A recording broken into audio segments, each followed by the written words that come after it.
Hello YouTube, Dave here again. So recently I did my Starter Set Saturday review on the 2006 D&D basic game for 3.5 Dungeons & Dragons. A while back before that I also did a similar review for the 2004 version. Now with the 2006 version and kind of moving forward, my plan is to try to review multiple starter sets from like the same game or same edition of a game for the Starter Set Saturday series as if they existed in a vacuum. I don't really want to use knowledge of the previous version to influence what I think of the later version in the confines of reviewing something on its own merits. So it's really easy to kind of fall into that trap. And in the earlier episodes in that series, with like the 4th edition D&D starter set moving into the 5th edition one, I definitely used that sort of like knowledge of how one was to influence how I felt about the other. So again, I just kind of want to move away from that to be a bit more objective when it comes to the reviews with an actual score. But that doesn't mean that I can't do comparisons later. So that's going to be the purpose of today's video.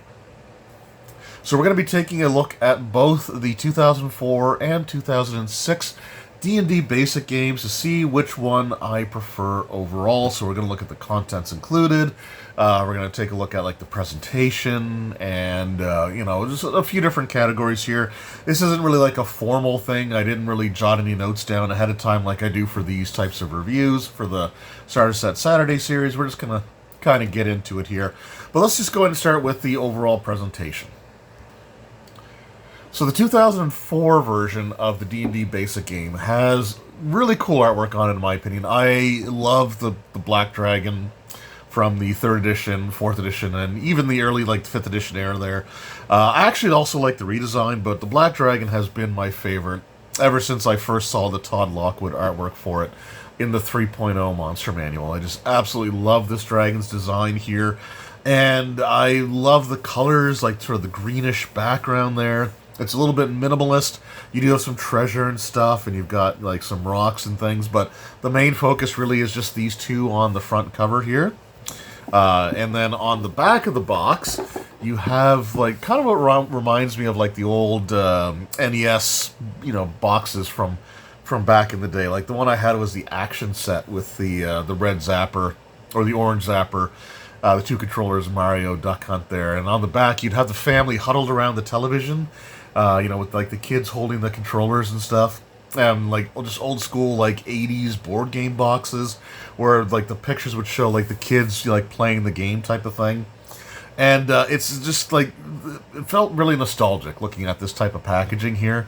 You do see some of like the characters and the dragon mini that you get there. These are the highly detailed in-house paint jobs, and definitely not representative of the paint jobs we're going to get on the proper mini. But I just always liked the idea. Just like I said, it just reminded me of like that old school, board game boxes from when I was a kid, or my NES box from when I was a kid. That kind of had like the children gather around and enjoying the game with exaggerated looks on their face. But the artwork of the dragon and Regdar, I absolutely love, and this artwork would actually be reused in the Dragon set that came out during like the 4th edition era. The inside of the box had this artwork on it again. As for the Blue Dragon one, you get a little bit more detail here. Like the background's a little bit more detailed. You can see like the stone archway, whatever building that Regdar entered, where the dragon is springing out of the sand to attack. A scene which, by the way, is not duplicated by the actual adventure itself, which is a bit of a shame. This one, you can kind of think that this is tied to the adventure, but it's still really cool artwork nonetheless. And then on the back of the box, we don't have the kids playing the game anymore, but what we do have is just like a layout of like some of the tiles down, just the breakdown of kind of what's in the box. It's interesting that it talks about like 3 of the 4 player characters. I still don't understand why they don't have a little thing for like the wizard there. Dolthel the cleric uses magic to hold back the skeleton warrior. Karn the rogue, disarms a trap. Regdar's battling a terrible harpy, and like the wizard's just like there. Like, the wizard can't be using her like arcane powers to help Regdar in his battle, or to have like her facing another creature so that it looks like it's doing something. Like if you were just to look at this box and see like, okay, well he's good at that, he's good at that, he's good at that. What does she do? Right? Like why is she even there? Type of thing. So I don't like the way they kind of like neglect the wizard there. So overall, I think as far as the box is concerned, both of these are very eye-catching. And admittedly, there's a lot more detail in this one to sort of catch your attention. But I think like with this one, the dragon, and Regdar, like they're enough. They're enough, and I'm 100% biased because black dragons are my favorite. So, presentation-wise, I'm going to go with the 2004 set as being my preferred one here. But let's go ahead and take a look at some of the contents inside of the box. So, and it is hard to capture both of these on camera at the same time, just because of how large these boxes are. Come on now.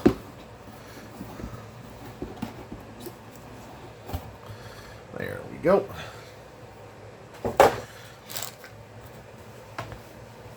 All right. So, as far as we'll start with the miniatures here. So we do have our player character minis, which we'll find the last one here.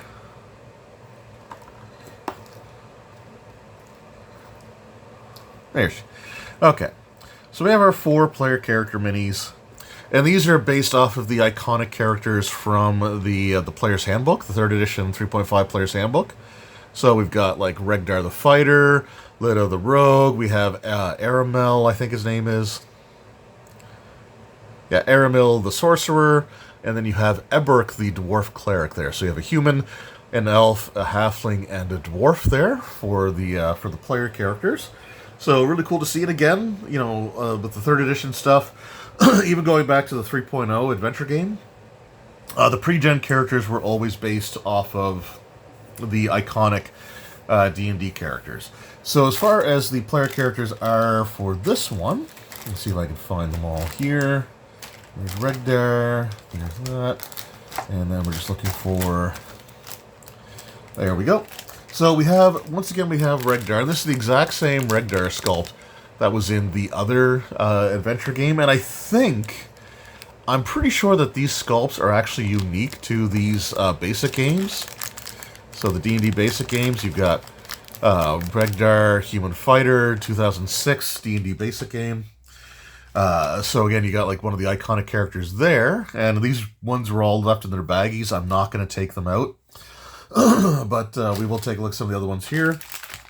So here is Karn the Rogue. And then we've got, what is this, Dothel the Cleric.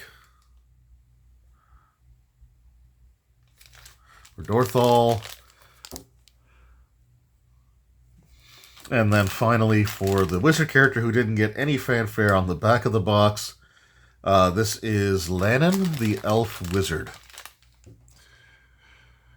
And what's interesting about these characters is that, besides Regdar, these 3 are all, unique characters. They're not tied to the iconics, which, truthfully, I'm not a fan of. Because, like, with 3rd edition, they made such a big deal of their iconic characters, and the ability to, like, play a starter set, and then open up the Player's Handbook, to see the character that you played in that starter set in the artwork throughout like all of the 3rd edition books. I think there's something to that. So I don't know why they didn't bother.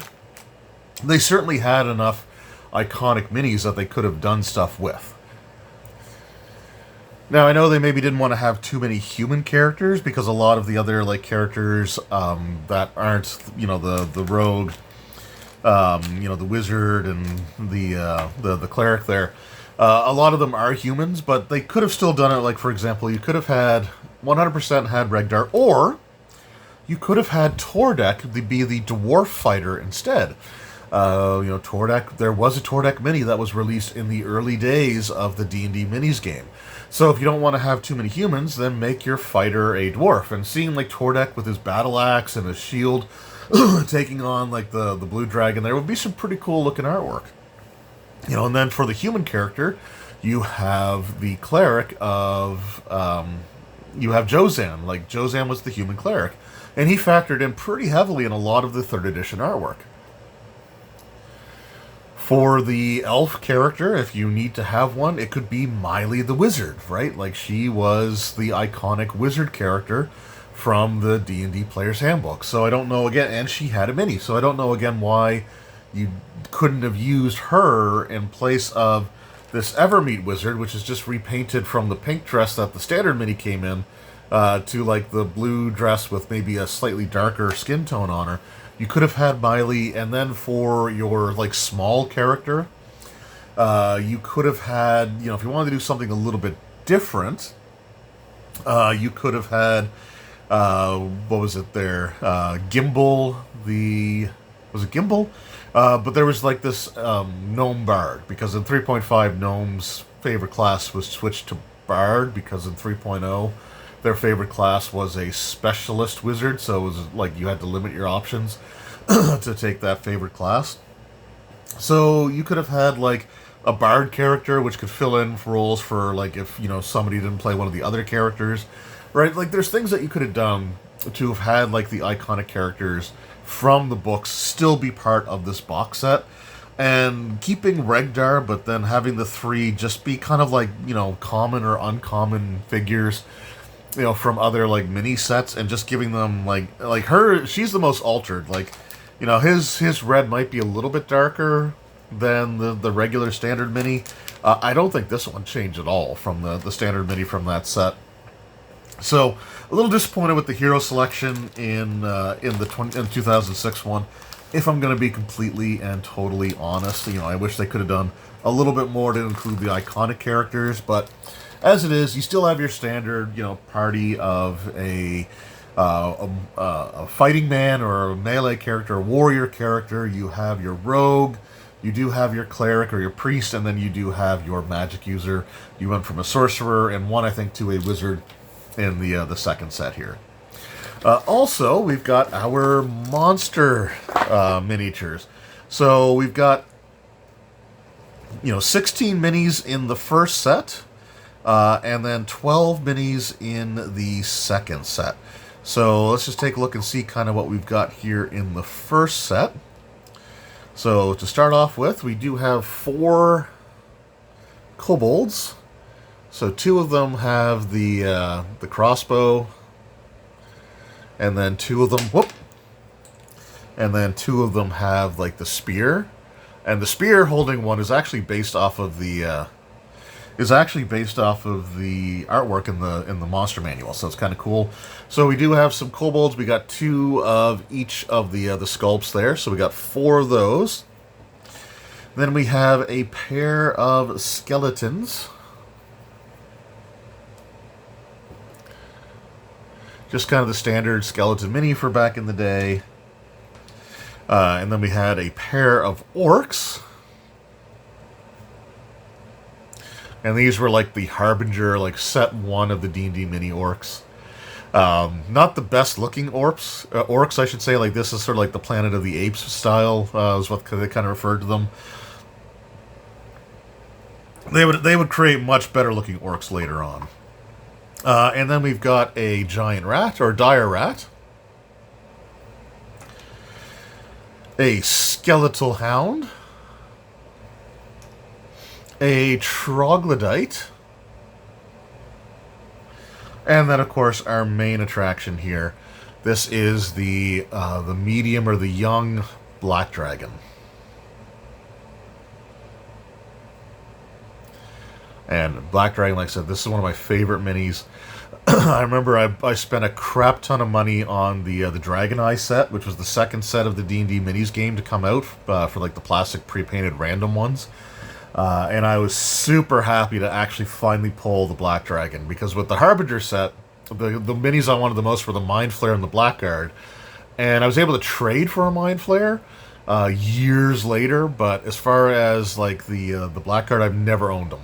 So to actually get the Black Dragon was really, really cool. So those are our minis there. Now, as far as like unique sculpts, we got the 4 characters, the dragon.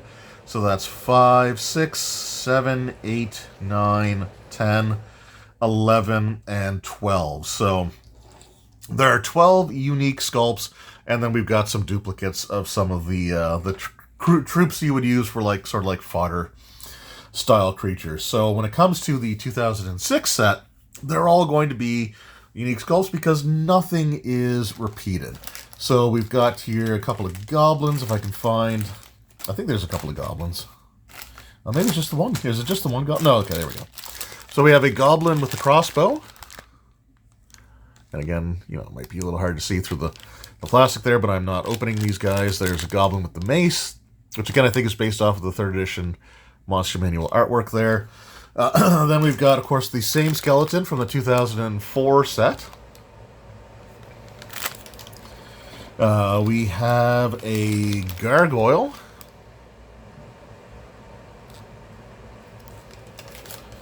We have a harpy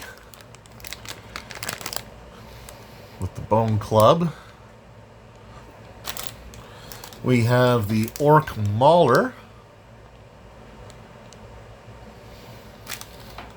Then we've got the young minotaur. And we finally have our main attraction here, the large-sized blue dragon. So this is a bigger model than the blue dragon. The blue dragon was like a medium-sized creature. So you do get like a larger, more sort of like impressive-looking, I guess, mini for this set. And like I said, everything is sort of a unique sculpt. But again, like most of these, so the dragon was considered a rare miniature back in the day. I don't know about the young minotaur, if he was considered rare or not.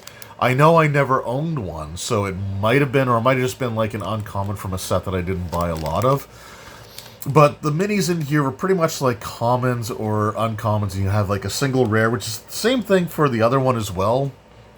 But the other set, the 2004 set, did have the benefit of the unique Regdar sculpt, which was reused in this one here. So if you still want to consider him to be like a unique style, you can if you want. So you do get, like, again, you get more minis in the original set, although there are, most of the other, like, you get 12 unique minis, and then you get enough to, like, duplicates of certain ones to fill out the pad out to 16. But that does mean that encounters that would include multiple creatures of the same type, you've got that covered, right? So in the 2006 box set, for example, there is a tomb location that you go to where a skeleton comes out. There's like 3 skeletons in the encounter, but they have to come out one at a time because the box set only supplies you with a single skeleton mini. So when you defeat one, then the next one rises. When you defeat the second one, then the final one rises. Versus if they could have at least had, if they could have at least included 2 of them, then, you could have at least had 2 of them appear, and then maybe, when they're destroyed, have 2 more show up type of thing. But to have, like, 3 skeletons in a single room encounter that you have to take, like, a single, like, one at a time sort of approach to, in my opinion, that kind of sucks. And I feel like, again, these were common minis. You can tell by the circle there on the bottom of the base here. Because I think the first set actually did include their rarity values. Yeah, they did. They did actually include their rarity values on the bottom, so I guess Regdar is still considered an uncommon. So, like, there's no excuse not to have, the proper number of skeletons. And they could have dropped the encounter down to 2 skeletons and just had 2, and that would have been fine, right? But to have 3 that you have to do one at a time really kind of sucks. There was, in that same room with the skeletons, there was an undead orc. And I don't know if they actually did any undead orc minis, but like that could have been a cool opportunity to have a unique sculpt for this set as well. Like to have, an orc zombie that didn't exist in the main miniatures game would have been kind of cool to see how they would have, maybe altered it and then had like the regular orc maul, because you do fight an orc mauler, I think, in the adventure as well. And again, like with this guy. He was part of the War Drums set. And with War Drums, if you bought the starter set, you always got the Orc Mauler and the Elf Ranger. The one holding two swords. You always got those two minis. So they were guaranteed to be in every one of those starter sets. And I want to say that they were common or like maybe uncommon on top of that. I know I've got a crap ton of Orc Maulers. So I'm thinking they were probably common. So why not have an extra couple of these? And why not have, you know, duplicates of the two goblins, right? Like, why not have two goblins with maces and two goblins with crossbows just to make that encounter feel a little bit more serious? So, you know, it's a bit of a toss-up. I think the overall selection of miniatures is a little bit more, a little bit more interesting in the 2006 set because you have, like, a gargoyle, a harpy, you've got a couple of goblins, you've got a minotaur, right?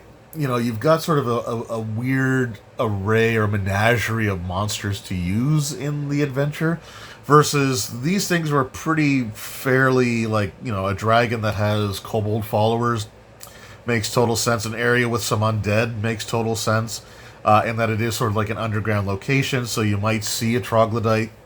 So I think as far as, you know, the selection of minis goes, I think the 2006 has a more diverse array of minis, like a more interesting set of minis to use.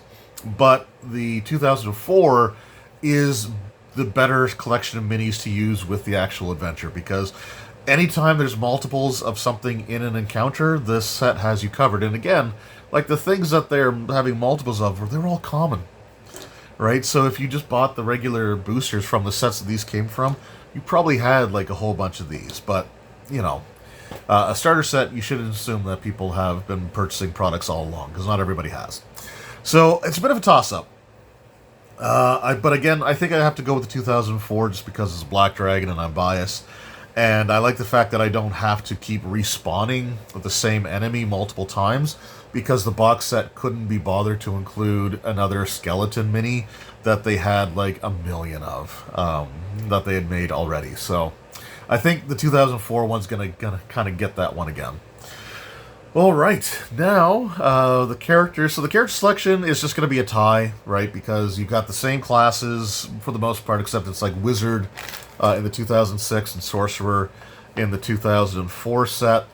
But I will say, like, rules-wise, I think that the 2006 set is going to get the overall bump here, because this one I don't think introduces any advanced rules at all. Right, so yeah, so all the creatures in this scenario, I think all the way up to even like the Black Dragon. There's the Warrior Skeletons. There's the Orc Warriors. Yeah, there's the Black Dragon. So, like, there's no advanced rules. Everything has like a set initiative that is always the same throughout the entire scenario.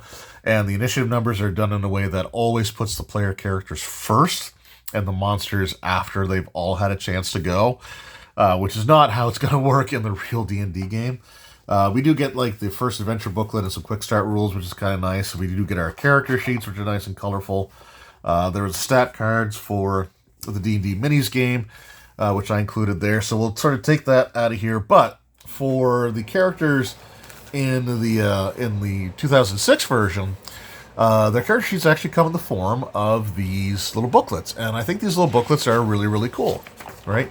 So it kind of gives you like a breakdown of the rules, like things like, you know, casting spells and how to do some of your actions.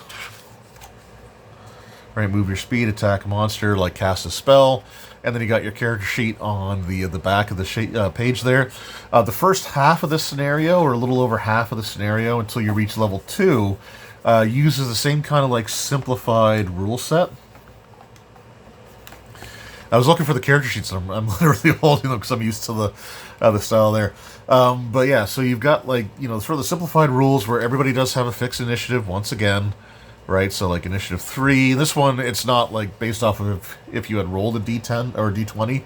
It's just like, for example, Karn always goes first, Regdar always goes third, Lannon the Elf Wizard always goes second, and then you've got Dothel the Cleric who always goes fourth.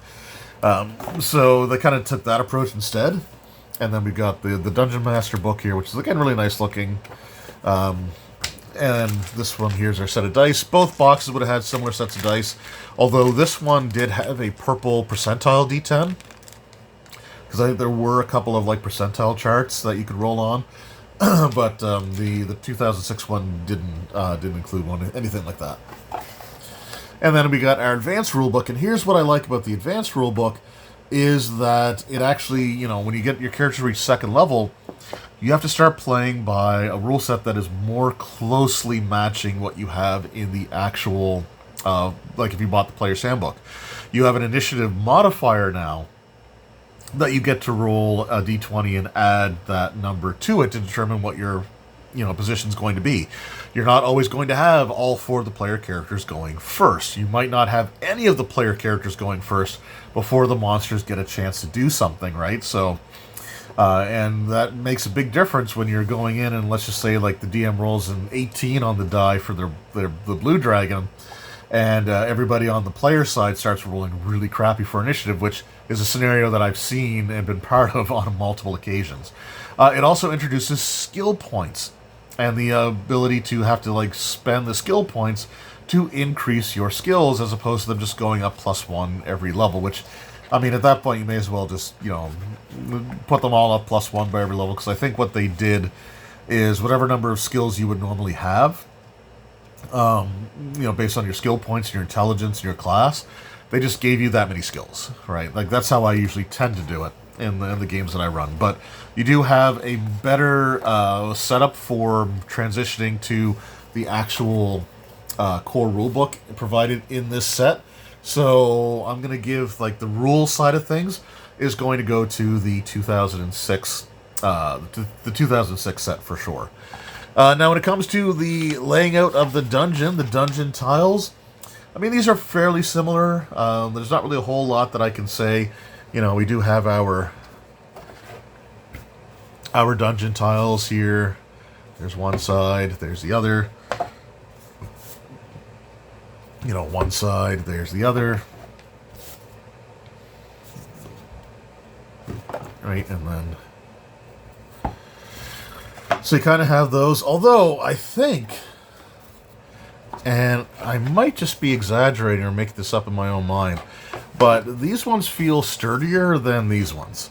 And I don't know if it's just because these are a couple of years older or because this, like, I live in Nova Scotia, Canada, and it's a very humid province. Like, you can hear the dehumidifier running in the background. We're at the point of the year where it's going to be going non-stop and will probably need to be emptied out every day or so.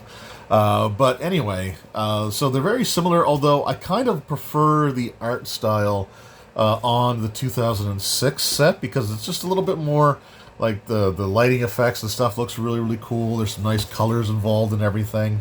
Like, each one has something sort of interesting or dynamic going on in terms of, like, lighting and whatnot. So there's a lot to like about both of them. You know, they're both perfectly good. They're both perfectly serviceable. But this one also includes a series of punch-out tokens that you can use for, like, you know, doors, chests, treasure items, things like that you can find. So you do get to customize these a little bit more. So as far as, like, the dungeon layout and stuff goes, it's close, but I think I'm going to give the advantage to the 2006 scenario. So... by the rules of any type of situation where you're comparing one thing to another, we find ourselves tied going into the odd-numbered final category. I didn't actually plan this because like I said, I'm doing this off the top of my head as we're going, but, you know, it seems pretty, you know, apropos of how these things tend to be anyway. So the final one is just going to be the adventure itself, like which adventure I prefer overall. And I gotta say, the 2006 one, I'm not the biggest fan of. It's, you know, kind of, the setup is very, very basic, in that the characters are hired by this unnamed town with no, like, gazetteer or anything, no listing of their services, so that, you know, if the players had to come back to rest, they might be able to, like, buy, like, a potion or stuff like that. There's no really, like, descriptions of any of that. But the town is being seen like this increase in monster attacks. and the players are hired to find out what's going on. And you just go through and you fight like the monsters, you fight the goblins, and then you make your way through like the undead, and then eventually you fight like the gargoyle and the hydra, the minotaur, and then finally the dragon. And there's not really any effort put into explaining kind of why these creatures are all working together, like what the blue dragon has done to get like the gargoyle and the harpy and the minotaur to work for them. Versus like the blue dragon, the 2004 set doesn't really set that up either. But the first adventure is actually kind of a cool setup because they are hired by a duke. I believe it's a duke. But they are hired to retrieve a signet ring that was stolen by these kobolds. So the Baron, the unnamed Baron. So he's offering them 3,000. So he's offering them the reward there for his ring to be returned. They return the ring, but they also discover that there's a larger complex to explore as well. So at the end of the book here, right, it says like what to do. So it says like they can go back to town, spend their gold. So it sort of gives those options there.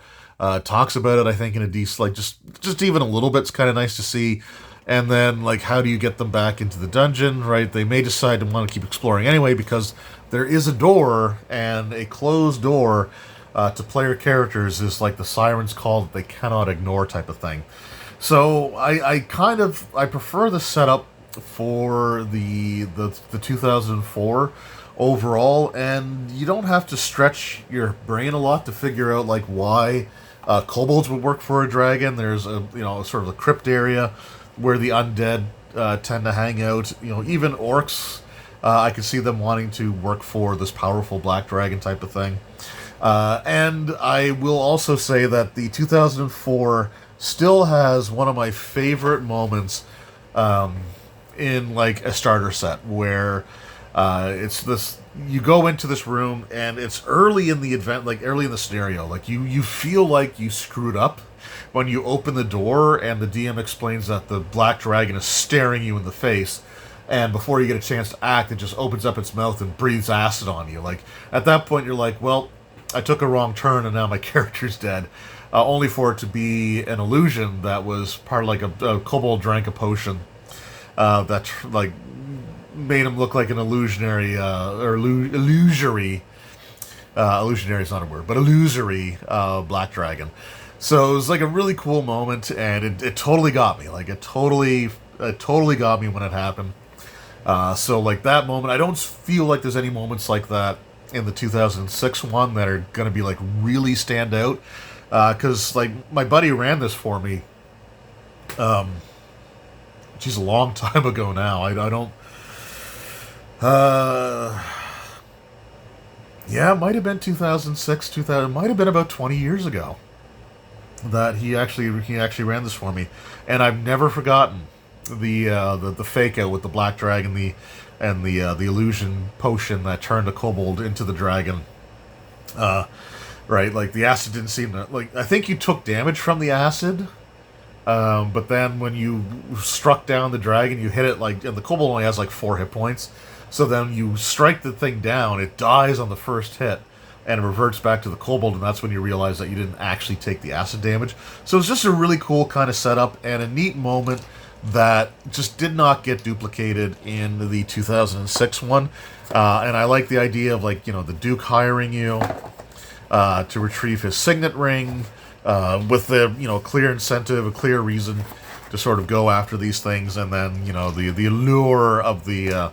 well, what's behind that door? Just kind of driving the player characters forward. So, overall, I think I'm going to give the edge to the 2004 D&D starter set, or the D&D basic... basic game. Right? Yeah, the D&D basic game. The 2004 D&D basic game. Although, truthfully, either one of these I think would be a good time, regardless. And, you do get, like, the blue dragon there. You do get, so, depending on what your preference of dragons are, the black dragon has always been my favorite. So, again, I kind of will completely admit a bias leaning towards that one. But both of these are pretty solid sets. You do get some good minis overall, but the fact that you just get the duplicates that you need in this set, where they could have done the same thing here, but decided not to. I think they were both priced about the same. So like it's a cost cutting measure, I guess. I know inflation's a thing, but these are only 2 years apart. So I don't think the inflation would have been that wild that they had to cut out a quarter of the minis that they included in the previous set to keep it at the same price. Again, especially considering that the duplicate minis were all commons that they would have mass produced, and I'm sure that they had a fair number lying around that they could have put in these box sets. But as it is, 2 really solid box sets, but my heart belongs to the 2004. And not just because it was the first one I had, but again, the Black Dragon, the iconic D&D characters being included there with the minis, and the fake out with the illusory Black Dragon. So cool, such a cool, and then totally, like I said, totally got me. Even though I owned this set and I'd read through the scenario when I first got it, completely forgot about that, and it absolutely got me. This set here, like I said, it's cool monsters. I never owned the Minotaur mini, so that was really cool to see. The Blue Dragon is a fantastic miniature as well, so there's some cool stuff in here. This does do a better job of preparing you for the full rule set, I will say, so they did kind of upgrade that experience, but either way, you're going to have a good time, but 2004 wins it for me. So let me know in the comments below, of these 2 sets, did you have both, or did you have one or the other? If so, which one did you own, or which one is your preferred of the 2? Do you prefer the 2006 one with the advanced rules, getting you ready for the hardcover book, the battle against the Blue Dragon, or did you prefer the older set with the Black Dragon there, and then the fake out segment? So let me know that in the comments below. Anyway, thank you all so very much for your time. I appreciate it, and we will see you in the next one. Until then, take care.